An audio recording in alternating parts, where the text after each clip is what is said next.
Di ba ganyan ba? Kahit, iba pa rin. Mas malilim naman yan. Bulundoy! Bulundoy! Pakainin mo siya ng ganito. Mapupurga yan siya. Nakakabulati yan. Ha? Nakakabulati. Hindi, nakakapurga ito. Sa aso. Nakakapurga ito sa aso. Hindi kaya makatakas yung nahuli nating pagong. Hindi yan. Nagipagkarera sa amin yung pagong kanina eh. Kaya hinuli namin eh. Bilis din ang takbo niya sa kalsada eh.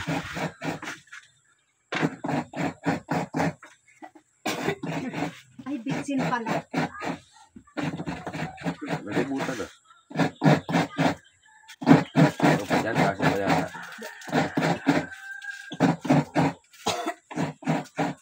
Yung, pag dito ka na tumira, Dudong,